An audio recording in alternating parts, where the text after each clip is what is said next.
Welcome to math axis. तो आज का जो हमारा वीडियो है आप सभी स्टूडेंट्स के लिए बहुत ही ज़्यादा इंपॉर्टेंट होने वाला है। और इस वीडियो में आगे बढ़ने से पहले कुछ एक इंपॉर्टेंट पॉइंट्स मैं आप बच्चों के साथ डिस्कस करना चाहूँगा। जैसा कि अब आप सभी बच्चों का हाफ ईयरली एग्ज़ाम कंप्लीट हो चुका है और कुछ एक ऐसे स्टूडेंट्स हैं जिनका हाफ ईयरली एग्ज़ाम कह लो बहुत ही ज़्यादा बेकार हुआ है, या फिर जैसा मैंने अपना थंबनेल बना रखा है कि बर्बाद हुआ है। ठीक है, तो कहीं ना कहीं इस चीज़ को लेके वो बच्चे बहुत ज़्यादा परेशान हैं। और कुछ एक स्टूडेंट्स ऐसे भी हैं जिनका हाफ ईयरली एग्ज़ाम कह लो मीडियम टाइप का हुआ है, एवरेज है, 60 to 70% मार्क्स वो स्कोर कर रहे हैं या 80% मार्क्स वो स्कोर कर रहे हैं, बट वो भी अपने मार्क्स से सेटिस्फाइड नहीं हैं और कहीं ना कहीं उनको डर लग रहा है कि हमारे बोर्ड एग्ज़ाम में हमारा क्या होगा। तो जो लोग भी ऐसे स्टूडेंट्स हैं जो अपने हाफ ईयरली एग्ज़ाम के मार्क्स से बहुत ज़्यादा खुश नहीं हैं और अपने बोर्ड एग्ज़ाम को लेकर के बहुत ज़्यादा टेंशन में हैं, ये वीडियो आप सभी स्टूडेंट्स के लिए बहुत ही ज़्यादा इंपॉर्टेंट होने जा रहा है। तो इस वीडियो को आप एंड तक देखें और जो कुछ भी आज आपको इसमें बताया जाएगा उसको आप सही से फॉलो करें। अगर आप इन सही बातों को सही से फॉलो करते हैं तो आप 100% अपने ICSE 2025 के बोर्ड एग्ज़ाम में more than 90% marks easily score कर पाएंगे। देखो, पहले तो कुछ एक मैं पॉइंट्स क्लियर कर दूं कि मेजॉरिटी ऑफ स्टूडेंट, मैं बता रहा हूं कि आपके इंडिया में, आपके शहर में, आपके क्लास में more than 60%, more than 70% student ऐसे हैं जिनका हाफ ईयरली एग्ज़ाम आपके जैसा ही हुआ है, या तो एकदम ख़राब हो गया है या तो मीडियम टाइप का रहा है। 60 to 70%, 80% ऐसे ही मार्क्स वो स्कोर कर रहे हैं। तो आपको बहुत ज़्यादा टेंशन लेने की ज़रूरत नहीं है। अब मेरे कहने का मतलब ये नहीं है कि आज से आप फिर बैठ के मस्ती करो जो आप हाफ ईयरली एग्ज़ाम से पहले कर रहे थे, दोबारा आप अपने बोर्ड एग्ज़ाम को ख़राब कर लो, ऐसा कुछ नहीं। आपको बहुत ज़्यादा डरने का मतलब कि बहुत ज़्यादा डिमोटिवेट होने की ज़रूरत नहीं है कि आपका बोर्ड एग्ज़ाम अच्छा नहीं हो सकता है। लेकिन आपका बोर्ड एग्ज़ाम अच्छा हो सकता है, बट उसके लिए आपको कुछ एक कह लो अपने पढ़ने के तरीक़ों को चेंज करना होगा, कुछ एक बातों को ध्यान में रखना होगा और सीरियस होकर पढ़ाई करना होगा। लेकिन मैं बस आपसे इतना ही कहना चाहूँगा कि आप थोड़ा भी डरे ना, थोड़ा भी अपने आप को डीमोटिवेटेड फील ना करें कि आपका अगर हाफ ईयरली ख़राब हुआ है तो आपका बोर्ड अच्छा नहीं होगा। आपका बोर्ड बहुत ज़्यादा अच्छा हो सकता है, बट आप कुछ एक अपने गलतियों को छोड़ करके पढ़ाई पे लग जाएं। ठीक है, तो आज हम लोग उन्हीं पॉइंट्स को डिस्कस करेंगे कि आखिर वो कौन से मिस्टेक हैं जो आप अपने हाफ ईयरली एग्ज़ाम से पहले कर रहे थे जिसके कारण आपका हाफ ईयरली एग्ज़ाम ख़राब हो गया, और क्या कुछ आपको अब चेंजेस करने हैं अपने डे टू डे लाइफ में, अपने पढ़ाई के रूटीन में, और कैसे आपको पढ़ाई करना है। तो आइए अपने वीडियो को हम शुरू करते हैं। और अगर ये वीडियो आपसे बच्चों को अच्छा लगता है तो अपने दोस्तों के साथ शेयर करना बिल्कुल भी ना भूलें। ठीक, तो देखो कुछ एक पॉइंट्स हैं जो मैं आप बच्चों को बताना चाहूँगा जो शायद आप लोग मिस्टेक कर रहे होंगे अपने हाफ ईयरली एग्ज़ाम से पहले। हाफ ईयरली एग्ज़ाम से पहले पहला और सबसे कह लो इम्पॉर्टेंट पॉइंट है कि पढ़ाई करने का तरीका। पढ़ाई करने का तरीका, इसका मतलब क्या है कि आप डेली रेगुलरली अपने सब्जेक्ट्स को फॉलो नहीं कर रहे थे, सही से उनको पढ़ नहीं रहे थे। सिर्फ और सिर्फ आप अपने स्कूल का होमवर्क करना ही अपनी पढ़ाई समझते हो।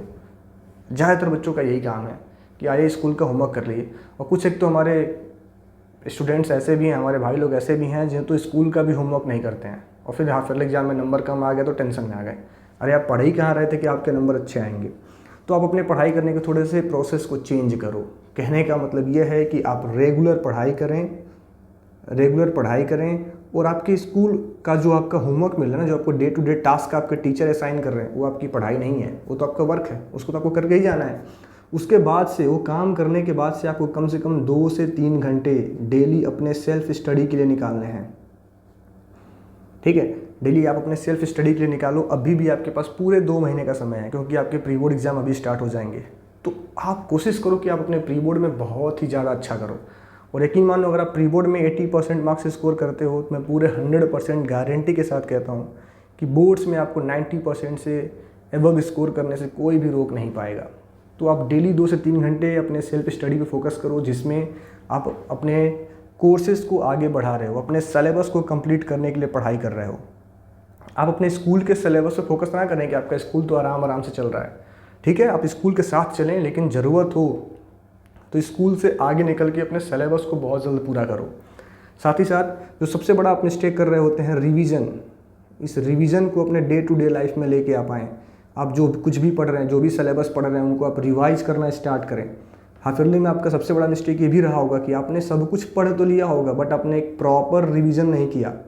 आपने प्रॉपर टाइमिंग के साथ अपने पढ़े हुए चीज़ों को दोबारा एक बार रिपीट नहीं किया, रिवाइज़ नहीं किया, उनको याद नहीं किया, उनको कह लो दोबारा रिपीट आपने नहीं किया, दोबारा पढ़ाई नहीं, तो जब आपके एग्जाम में क्वेश्चंस आए आप उनका आंसर भूल गए या फिर आपको समझ में नहीं आया।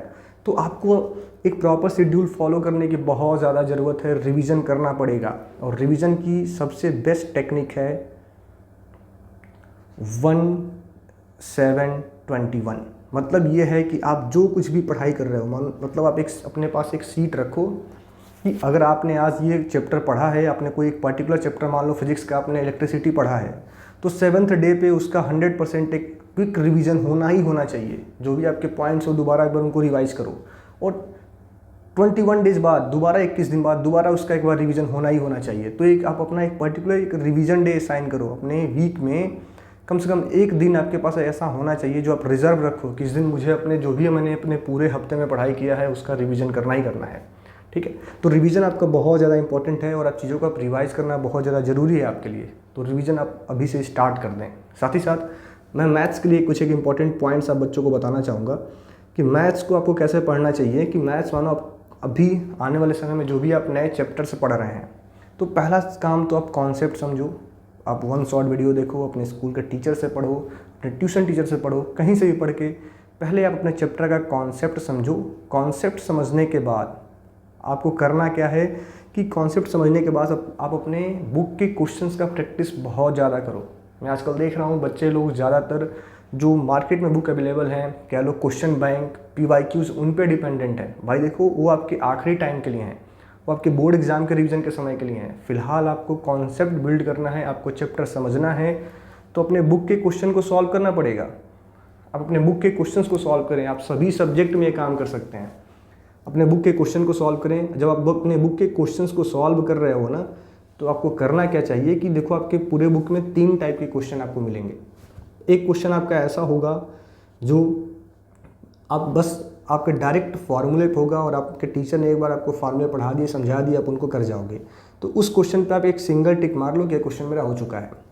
एक क्वेश्चन आपको मिलेगा जिस पे आपको डबल टिक करना है। ये ऐसा क्वेश्चन होगा कि थोड़ा सा आपको डिफ़िकल्ट लगा, थोड़ा सा आपको सोचना पड़ा, थोड़ा बहुत आपको समझना पड़ा, तब आप कर पा रहे हो, तो ये थोड़ा सा आपके लिए चैलेंजिंग रहा, तो वहाँ पे आप डबल टिक मारें। और थर्ड टाइप का जो क्वेश्चन आएगा जिस पे आप कुछ भी अपना एक निशान बना लो, आपका मैं कहूँगा कि उस पर आप स्टार बना दो। ये ऐसा क्वेश्चन है जो डिफ़िकल्ट है, जो मुझे अपने दोस्तों से, अपने टीचर से पूछना पड़ा या फिर कहीं से इसका सॉल्यूशन देखना पड़ा, ताकि जब आप दोबारा अपने बुक का रिवीजन करने आए ना, तो आपको इस क्वेश्चन को रिवाइज करने की ज़रूरत बिल्कुल भी नहीं है। आप बस इन 2 क्वेश्चन को रिवाइज करते हुए निकल जाएंगे, तो आपका समय बचेगा। आप अपने चैप्टर्स को बहुत ही जल्दी रिवीजन कर पाओगे, क्योंकि जब आपका एग्जाम आएगा तो आपके पास इतना टाइम नहीं होगा कि आप ईच एंड एवरी क्वेश्चन को सॉल्व कर पाओ। तो ये टेक्निक आपको फॉलो करना चाहिए। अपने सभी सब्जेक्ट में आप ये काम कर सकते हो। ठीक है, साथ ही साथ अब जो मेन इंपॉर्टेंट पॉइंट है कि क्या सर हमें PYQs पे फोकस करना है या फिर सैम्पल पेपर पे काम करना है। ठीक है, तो इनके बारे में थोड़ा सा हम लोग डिस्कस करेंगे। देखो, PYQs तो आपके लिए मस्ट है। PYQ पे आप लग जाओ अभी से। जो भी सब्जेक्ट आप पढ़ रहे हो, जो भी चैप्टर पढ़ रहे हो, अपने बुक के, अपने एक्सरसाइज के क्वेश्चन कंप्लीट करने के बाद आप कम से कम 10 साल के 10 इयर्स के PYQ कर लो। और ये बहुत ज़्यादा होता है, बहुत पर्याप्त होता है 10 साल का PYQ। ठीक है, अच्छे से, ये नहीं कि मैं एक दिन में बैठूंगा सबका पढ़ दूंगा, उस तरह नहीं, अच्छे से पढ़ो। जो कुछ भी पढ़ना है, थोड़ा सा भी आपके पास टाइम है, थोड़ा समय दे करके काफ़ी डिटेल में पढ़ो, क्योंकि आपका अभी पता होगा बच्चों को कि आपका नया पैटर्न आया है CBQ। और CBQ क्वेश्चन बहुत ज़्यादा डिफिकल्ट नहीं है, लेकिन आप इनको तभी सॉल्व कर पाएंगे जब आप अपने सब चैप्टर पे सही से कमांड किए होंगे, सही से उनको समझे होंगे। तो आप ये काम करो, उनके CBQ क्वेश्चन को आप जल्दी से, मतलब अपने चैप्टर्स को आप थोड़ा सा बैठ के सही से पढ़ो। ठीक है, और मोस्ट इम्पॉर्टेंट पॉइंट जो हमारा है कि आपने अपने हाफ ईयरली एग्जाम्स में क्या कुछ मिस्टेक किया, आपने अपने हाफ ईयरली एग्ज़ाम में क्या कुछ मिस्टेक किया उसको पहचानो।